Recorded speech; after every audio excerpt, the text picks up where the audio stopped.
বন্ধুরা good morning, welcome to dream WBCS। প্রত্যেক দিনের মতো আজকেও তোমাদের জন্য মোস্ট ইম্পর্ট্যান্ট কারেন্ট অ্যাফেয়ার্সগুলো নিয়ে এলাম।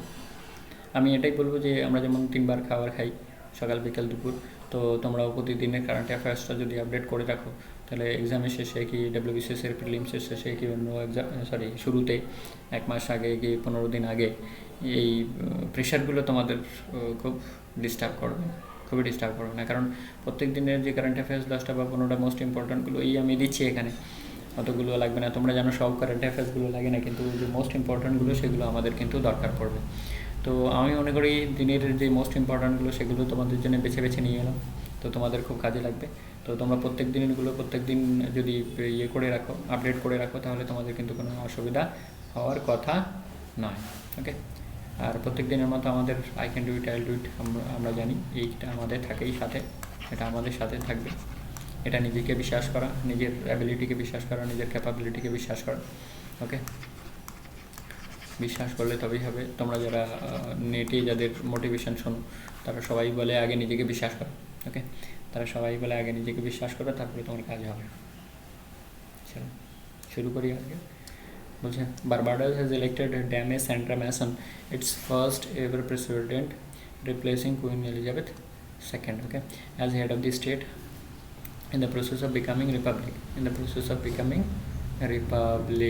She was country's governor general since 2018. 2018 থেকে কি ছিল, গভর্নর জেনারেল ছিলেন। কবে? 30 তারিখে স্বর্ণিন হবে 55th anniversary of Caribbean islands independence from Britain in 1966, মানে 1966 সালে এবার কী হয়েছে, স্বাধীনতা পেয়েছে। আর এর ক্যাপিটালটা কি ব্রিজটাউন, আর কারেন্সি কি বারবাডোস। তাহলে এইটা হচ্ছে একটা প্রশ্ন এখানে আসতে পারে যে লেটেস্ট রিপাবলিক কান্ট্রি কোনটা। ওকে, তাহলে বারবাডোস হয়ে গেল, এটা আমি তোমাদের বলে দিলাম। Barbados. Okay, Barbados latest republic country, latest republic country. Okay, first president হচ্ছে Dames and Mason. Okay, so next, Financial Action Task Force announced on Thursday that Pakistan will remain its grey list where it has been since 2018 and will now be joined by Turkey. মানে বলছে যে financial action task force তোমরা জানো, মানে 18 এক্সামে এসেছিলো, মেন্সের এক্সামে এসেছিলো, 19-এর এক্সামেও বোধহয় এসেছে, না 20-এর এক্সামে আসেনি। ওকে, তো ফাইন্যান্সিয়াল অ্যাকশন টাস্ক ফোর্সের যে অ্যাকশন সেটা কিন্তু পরপর এক্সামে আসতে থাকবে। এ কী করছে? This means in increased monitoring on money laundering and terror financing and proliferation of financing for these countries. তো এই দেশের টাকা পয়সাগুলো কোন খাতে ব্যবহার হচ্ছে, কোন দিকে যাচ্ছে, কোন কাজে ব্যবহার করা হচ্ছে, সেইগুলো মনিটর করে। আর তোমরা জানো যে এই সমস্ত কাজে যারা ফান্ডিং করে তাদের কিন্তু ফাইন্যান্সিয়াল অ্যাকশন টাস্ক ফোর্স কী করে, গ্রে লিস্টে ঢুকিয়ে দেয়। তাহলে পাকিস্তান তো ছিলই, তারপরে কী হলো, তুর্কি জয়েন করলো। ওকে, তুর্কি জয়েন করলো, পাকিস্তান তো ছিলই, তার সাথে তুর্কি জয়েন করলো। ওকে, এবার বলছে United Nations announces that it had set up a People's Economy Special Trust Fund to provide urgently needed cash directly to the people of Afghanistan. তাহলে ওই আমাদের ওই যে যারা ওই এমজিনিয়ারিতে কাজ করে কিন্তু তাদের অ্যাকাউন্টে ডাইরেক্টলি টাকা ঢোকে, এরকম একটা স্কিম ধরে নিতে পারো। কেননা আফগানিস্তানের পরিস্থিতি বর্তমানে জানো, ইন্টারন্যাশনাল পলিটিক্সে এখন আফগানিস্তান সেন্টার স্টেজে রয়েছে। কী করে দেশে স্ট্যাবিলাইজেশন আনা যায়, কী করে দেশের মানুষকে মানে শান্তিতে বসবাস করানো যায়, সেই হচ্ছে বর্তমান ইন্টারন্যাশনাল পলিটিক্সের একটা মেন ডিসকাশনের বিষয়। তো সেক্ষেত্রে মানুষের যাতে টাকা পয়সার অসুবিধা না হয়, ডাইরেক্টলি যাতে মানুষ টাকা পায়, সেই জন্য এই পিপলস ইকোনমি কী বলা হলো, পিপলস ইকোনমি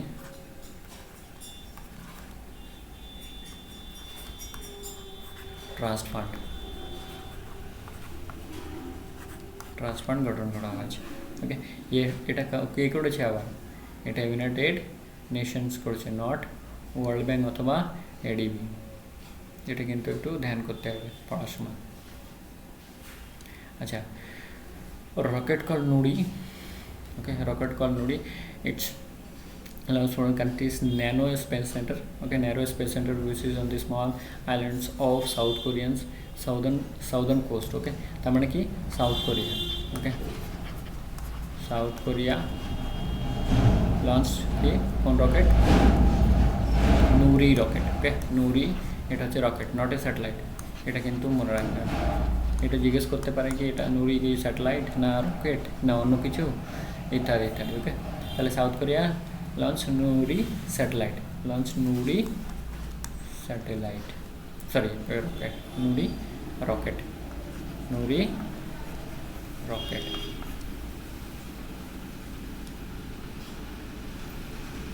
আচ্ছা, তারপরে এটা আজকের দিনের পলিটিক্স চায়নার সাথে যে পরিস্থিতি তাতে আমার মনে হয় খুবই ইম্পর্ট্যান্ট, ওকে।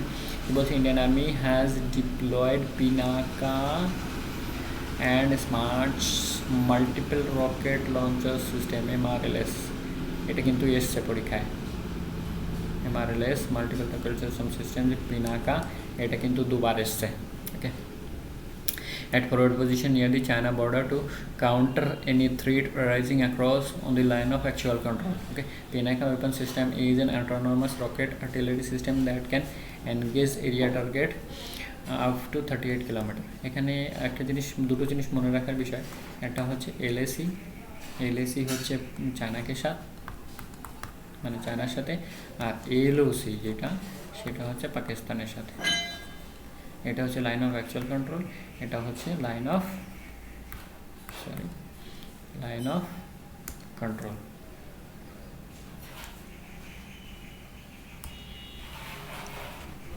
এটা হচ্ছে লাইন অফ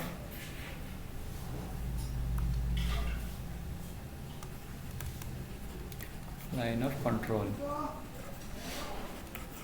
ওকে। এটা হচ্ছে লাইন অফ কন্ট্রোল, আর এটা যেটা লেখা আছে লাইন অফ অ্যাকচুয়াল কন্ট্রোল। তাহলে চায়নার সাথে হলে অ্যাকচুয়াল কন্ট্রোল হবে, আর পাকিস্তানের সাথে হলে লাইন অফ কন্ট্রোল হবে, ওকে। এটা তোমাদের একটু মনে রাখতে হবে। আর MSL যেটা আগে লেখা আছে যে মিন সি লেভেল, এটা তোমরা ওই স্টেশনে যখন ওই লাস্টে যেখানে নামটা লেখা থাকে স্টেশনে, তার নিচে দেখবে ছোটো করে লেখা থাকে যে ওর স্টেশনের মিন সি লেভেল থেকে উচ্চতাটা কত। আচ্ছা, এইটা কিন্তু এসছে WBCS পরীক্ষা, আর্কিওলজিক্যাল সার্ভে অফ ইন্ডিয়া কোন মিনিস্ট্রির আন্ডারে আসে, এটা কিন্তু একটা কোশ্চেন, মেন্সের question, okay. Archaeological Survey of India, Ministry of Culture is illuminating 100 monuments in tricolor, okay, the national flag across the country as India achieved the landmark milestone of administering 100 crore COVID vaccination in the world's largest and fastest vaccination drive, okay. তাহলে এর আগের দিন আমরা বললাম যে China, এবার তোমাদের fresh করিয়ে দিই, চায়না জুন 2021 এটাতে ও অ্যাচিভ করেছে 100 crore, আর আমরা 21শে অক্টোবর 2021 এই মাইলস্টোন অর্জন করলাম, ওকে। আর ওখানে কিন্তু এটা হয়নি, কিন্তু 100 মনুমেন্টস অ্যান্ড ট্রাইকালার সাজানো হয়নি, এখানে কিন্তু ওই লালকেল্লা থেকে শুরু করে কুতুব মিনার, চারমিনার ইত্যাদি ইত্যাদি, নর্থ থেকে সাউথ, ইস্ট থেকে ওয়েস্ট, এটা কিন্তু মনুমেন্টগুলোকে ইলুমিনেট করা হয়েছে। এটা বিশাল বড় মাইলস্টোন। COVID-19 তোমরা দেখছো গত 2 বছর ধরে কীভাবে পরিস্থিতি মানুষকে ডিস্টার্ব করে রেখেছে, অতএব খুবই ইম্পর্ট্যান্ট, ওকে। আশা করি তোমাদের এই 2-3 জিনিস archaeological survey of India, ministry of কালচারের মধ্যে আসে, আর 100 crore ট্রাইকালার, ওগুলো তো মনেই থাকবে, আমাদের অসুবিধা নেই। আচ্ছা, তোমরা যারা দেখছো আমি শুধু WBCS-এর কথা বলছি, কারেন্ট অ্যাফেয়ার্স কিন্তু নট অনলি WBCS, এটা কিন্তু সমস্ত এক্সামেই থাকবে, ওকে, সমস্ত এক্সামেই থাকে। তো ওইভাবে নেওয়াটার কোনো মানে নেই যে WBCS-এর বলার মানেটা হচ্ছে স্পেশাল যে ছেলেমেয়েরা পড়াশোনা করছে তাদের জন্যে, ওকে। President Ramnath Kovind will be on 3-day visit to Patna on October 20 to participate centenary celebration, এটা ভীষণই ইম্পর্ট্যান্ট, ওকে। বিহার লেজিসলেটিভ অ্যাসেম্বলি বিল্ডিং, তো এটা কবে ইনগ্রেট করেছিল, এই সময় দেখো বিহার আর উড়িষ্যা একসাথে ছিল, ওকে। বিহার আর উড়িষ্যা কী ছিল, একসাথে ছিল। Council was held on the building on February 7, 1921, মানে 1921 সালের 7ই ফেব্রুয়ারি, ওকে। আর 2021 সালের 7ই ফেব্রুয়ারি কিন্তু এই বছর এই সেন্টারাল সেলিব্রেশনটা শুরু হয়ে যায়। ওকে, যেহেতু আমাদের নেবারিং স্টেট, সেই জন্য এটা কিন্তু আমাদের ডাব্লিউবিসিএসের পরীক্ষা আর কি যে কোনো পরীক্ষায় কিন্তু খুবই ইম্পর্ট্যান্ট হয়ে দাঁড়িয়েছে। আর পিএসসি যতগুলো এক্সাম নেয় সেগুলো সে যে কোনো হোক না কেন, ক্লার্কশিপ হোক তোমার মিসলেনিয়াস হোক, এটা কিন্তু পিএসসির প্যাটার্ন হয়ে দাঁড়িয়েছে কি যে কোনো কারেন্ট অ্যাফেয়ার্স কিন্তু দিয়ে দেবে। ওকে, যে কোনো কারেন্ট অ্যাফেয়ার্স দিয়ে দেবে।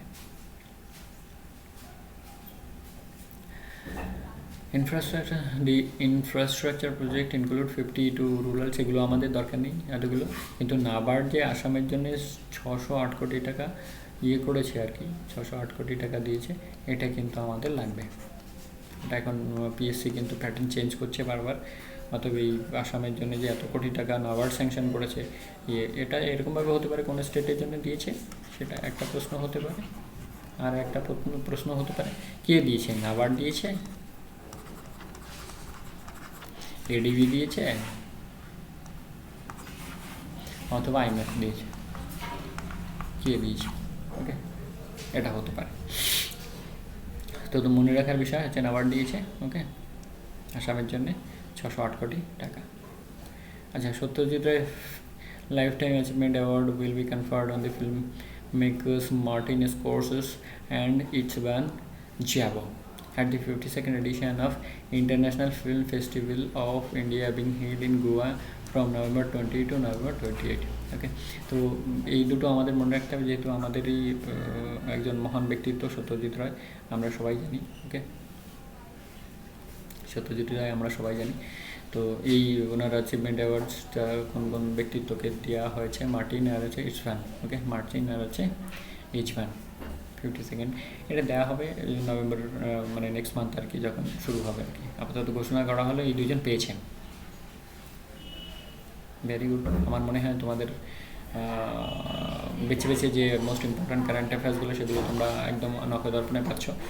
সাবস্ক্রিপশনটা করে রাখো, বেল আইকনটা দিয়ে রাখবে, যাতে করে তোমাদের মানে বুঝতে অসুবিধা না হয়। মাঝে মধ্যে আপ অ্যান্ড ডাউন হবে টাইমের। ওকে, এই জন্যই তোমাদের বেল আইকনটা দিয়ে রাখতে হবে। দেখিয়ে এলো European parliament top human rights award Sakharov prize of freedom of thought 2021 won by Afghan women জেনাই ম্যানেজ and jailed Kremlin critics Alexei Navalny. Okay, তাহলে এই সাখারভ প্রাইজ প্রায় প্রত্যেক বছরই দিচ্ছে পিএসসির এক্সামে। ওকে, পিএসসির এক্সামে প্রায় প্রত্যেক বছরই দিচ্ছে। আর এবছর দুজন পেলেন, একজন আফগান ওমেন জেনাই ম্যানেজ and jail Kremlin critics Alexei Navalny. Okay, তাহলে এটা আছে। আর একটা জিনিস, ইউরোপিয়ান পার্লামেন্ট কিন্তু ইউ থেকে দেওয়া হচ্ছে, এটা কিন্তু ইউ থেকে দেওয়া হচ্ছে, এটা কিন্তু একটা ক্লিয়ার হলো। দেখো, প্রত্যেকটা যে আমরা ডিসকাশন করছি, প্রত্যেকটা লাইনে একটা না একটা ইনফরমেশন ওর সাথে জুড়ে আছে। হয়তো এটা দিল যে এই সাখারভ প্রাইজটা কোন কে দেয়, রাশিয়া দেয়, ইউ দেয়, ব্রিটেন দেয়, আমেরিকা দেয়, ইন্ডিয়া দেয়, কে দেয়। ওকে, আর কে কে পেলো, এগুলো তো আমাদের থাকে। অতএব আমরা এই সাইড ট্র্যাকের যে প্রশ্নগুলো, সেগুলো কিন্তু আমরা সাথে সাথে করে যাব। ওকে, নেক্সট।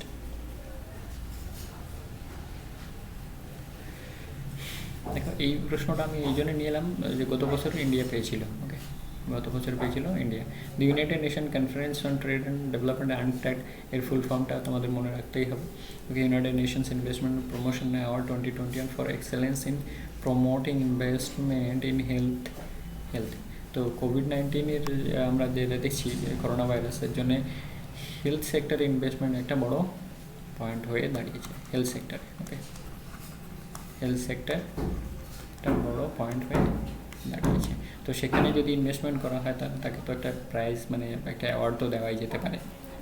মানুষের প্রাণ নিয়ে সমস্যা হয়ে গেছে কোভিড-19-এর জন্য, সেটা তোমরা সবাই জানো। আমরা টিভি নিউজ পেপারে দেখেছি কী পরিস্থিতি দেশে। তো সেক্ষেত্রে একে বিশেষ প্রাইজ দেওয়া হয়েছে কোন কোন কান্ট্রির আইপিএকে, ইনভেস্টমেন্ট প্রমোশন এজেন্সিস, এটাকে বলা হচ্ছে IPA. Okay, Costa Rica, Korea and Netherlands, এই 3 কান্ট্রির আইপিএগুলোকে কোন সেক্টরে দেওয়া হলো, অ্যাওয়ার্ড দেওয়া হলো হেলথ সেক্টরে, যেটা কিনা প্রমোটিং ইনভেস্টমেন্ট ইন হেলথ। ওকে, আর এই প্রাইজটা কোথা থেকে দেওয়া হচ্ছে, আনট্যাক্ট থেকে দেওয়া হচ্ছে, United Nation conference on trade and development, এইটা থেকে দেওয়া হচ্ছে, দেওয়া হচ্ছে। ওকে, আর গত বছরে পেয়েছিল ইন্ডিয়া, এটা তোমরা একটু অবশ্যই মনে রেখে নেবে যে 2020-তে, কেননা এই প্রশ্নটা যদি ওইটাও যদি না দেয় তাহলে দিয়ে দিল যে 2020-তে কে পেয়েছিল। আর মেন্সটা কিন্তু খুব সামনেই আসছে, তোমরা জানো অনেকদিন পরে প্রিলিমসটা হলো 2021-এর যে প্রিলিমসটা, সেটা মানে জানুয়ারিতে হওয়ার কথা, নর্মালি ফেব্রুয়ারিতে হওয়ার কথা, সেই প্রিলিমস হয়ে গেল এই বিষয়ে 2 মাস আগে। তো সেক্ষেত্রে তোমাদের মেন্সের কিন্তু অ্যাপ্রোচিং ঘন্টা কিন্তু পড়ছে। ওকে, তো সেক্ষেত্রে তোমরা এই মানে প্রত্যেক দিনের যে কারেন্ট অ্যাফেয়ার্স এইগুলো যদি মানে আমি যেগুলো বেছে বেছে দিচ্ছি সেগুলো তোমাদের এক্সামে আসার কিন্তু ম্যাক্সিমাম সম্ভাবনা রয়েছে। আচ্ছা, পারম্বিকুলাম টাইগার কনজারভেশন ফাউন্ডেশন, এটা কিন্তু একটা অর্গানাইজেশন, কোনো টাইগার কনজারভেশন সেন্টার নয়। আমরা যেগুলো জানি টাইগার কনজারভেশন আমাদের পশ্চিমবাংলায় রয়েছে, তারপর ইন্ডিয়াতে অনেক স্টেটে রয়েছে, তোমরা জানো। এটা কিন্তু একটা অর্গানাইজেশন, এই জন্য বলা হচ্ছে এটাকে ফাউন্ডেশন। ওকে, এই জন্য এটাকে বলা হচ্ছে ফাউন্ডেশন। ওকে, কী প্রাইজ পেয়েছে? আর্থ গার্জিয়ান অ্যাওয়ার্ড, মানে টাইগারের ক্ষেত্রে, টাইগার কনজারভেশনের ক্ষেত্রে গার্জিয়ানের মতো কাজ করেছে, সেই জন্য একে গার্জিয়ান অ্যাওয়ার্ড দেওয়া হয়েছে। আইনের কত? 2 lakh. Instituted by NatWest group. দেখো সাল দেওয়া আছে, কে পেয়েছে, তারপরে কী পেয়েছে, কত টাকা পেয়েছে, কে দিচ্ছে, এই 4টে পয়েন্ট কিন্তু সব কিন্তু কভার করা আছে আপনাদের। আর 4 পয়েন্টস এটা কিন্তু কভার করা আছে। তো আমার মনে হয় এর থেকে যদি সাইট্রাক গার্জিয়ানের থেকে আর্থ গার্জিয়ান অ্যাওয়ার্ড থেকে সাইট্রাক করে যদি প্রশ্ন দেয় তাহলে you will able to do it. Okay, you will able to. আচ্ছা, তোমরা কমেন্টস করো, তোমাদের যদি পিডিএফ লাগে আমি এরপর থেকে পিডিএফগুলো তোমাদের দিয়ে দেবো। আচ্ছা, 21 October observe as the day of police day. Okay, police commemoration day, আর এটাকে মার্টার্স ডেও প্রত্যেকটা স্টেটে অবজার্ভ করা হয়। আর তোমরা সবাই জানো Sardar Vallabhbhai Patel national police academy কোথায় আছে? হায়দ্রাবাদ। এটা কিন্তু অনেকবার এসছে। ওকে, পুলিশ আমাদের দেশে একটা শান্তি রক্ষার মানে ইন্টারনাল ডিসিপ্লিন যেটা মেনটেনের জন্য এদেরই দরকার পড়েছে। ওকে, দরকার পড়ে, তো সেখানে তার ট্রেনিং একাডেমিটা কোথায় সেটা কিন্তু একটা ইম্পর্ট্যান্ট বিষয় হয়ে দাঁড়ায়। আচ্ছা, এটা একদম দেখো একদম 2 মিলিমিটার্স, এটা শামুক আর কি, সরি এটাকে কী বলে, শামুক না ঝিনুক? স্নেলস। দি স্নেলস হ্যাভিং সায়েন্টিফিক নেম জিওরশিয়া, মানে জিওরিশা, এটা বলতে পারো জিওরিশা। আর মহসিন রামের থেকে মনে রাখতে পারো যে মেঘালয়ে মহসিন রামটা আছে, তো আমি সেই ক্ষেত্রে মনে রেখেছি ম্যান্স মেনেসিস। ওকে, জিওরিশা ম্যান্স মেনেসিস দ্য সায়েন্টিফিক নেম। মানে ছোটো স্নেল পাওয়া গেছে যার অ্যাডাল্টের লেন্থ হচ্ছে কি 2 মিলিমিটার, অ্যাডাল্টের লেন্থ হচ্ছে গিয়ে 2 মিলি। আচ্ছা, আমি এখানে বাংলা কেন পড়াচ্ছি না সেটা একটা প্রশ্ন কিন্তু তোমাদের থাকবে। দেখো, ডব্লিউবিসিএসের মেইনসে ক্লিয়ার করতে গেলে তোমাকে কিন্তু এই যে স্নেলস সায়েন্টিফিক নেম এগুলো ইংলিশে তোমাদের রপ্ত করতে হবে। তোমরা আমার কথাটা যদি মানে ভুল ভাবো সেটা কিন্তু ভুল হবে। মেইনসের কোশ্চেন পেপার কিন্তু বাংলায় নেই। ওকে, অতএব তোমাকে যদি তুমি এই সমস্ত ইংলিশ শব্দের সাথে যদি পরিচিত থাকো তখন কিন্তু ওটা, আর আমি অনেক জায়গায় দেখবে কানেকশান দিয়ে বলবো। এখানে যেমন বললাম মহসিন রাম কোথায়? মেঘালয়, আর মহসিন রাম থেকে মাউস মেনেসিস। এই কানেকশানটা আমি তোমাদের এখানে বললাম। তো এই ধরনের কানেকশান দিয়ে তোমরা মনে রাখতে পারবে, তো সেক্ষেত্রে তোমাদেরই সুবিধা হবে। তো আমি আশা করি আজকে যে ডিসকাশন খুবই ফ্রুটফুল থাকলো তোমাদের জন্য। আমি 10টা করে কারেন্ট অ্যাফেয়ার্স নিয়ে আসি, আর প্রত্যেকটা সাবজেক্টের আমাদের ক্লাস এখানে হচ্ছে। তো তোমরা সাবস্ক্রাইব করে আর বেল আইকন দিয়ে দিও, যাতে করে তোমরা যে লেটেস্ট যে আপডেট সেগুলো পেতে থাকো, সেটা সায়েন্সে হোক আর ইসে হোক, ম্যাথে হোক। ম্যাথে তো আমাদের মানে কী বলবো তোমাদের মানে আমরা পেন পেপার খুব কম লাগাবো ম্যাথে আর কি। 90% কেসেস এরকম হবে যে আমরা পেন পেপার ইউজই করছি না। ম্যাথের ক্ষেত্রে যদি তোমার পেন আর পেপার ইউজ করে তুমি লিখে যদি ক্যালকুলেশন করতে চাও ডব্লিউবিসিএসে, কিন্তু ম্যাথ ক্যালকুলেশন করে বের করে আসা খুবই মুশকিল। তো সেক্ষেত্রে তুমি যদি মুখে অর্ধেকের বেশি 90% ক্যালকুলেশন মুখে করে বের করতে পারো, তাহলে সেক্ষেত্রে তোমার কিন্তু অনেক টাইম সেভিংস হবে। চলো, এই বলে আজকের ক্লাস এখানেই শেষ করছি। ওকে, ততক্ষণ ভালো থেকো, কালকে আবার দেখা হবে। Thank you very much, thanks for watching. Okay, আর এই দুটো মন্ত্র তোমরা তোমাদের সাথে রাখো, এটা তোমাদের অনেক কাজে দেবে, অনেক আগে দূরে নিয়ে যাবে। All the best. Thank you very much. Thanks for watching.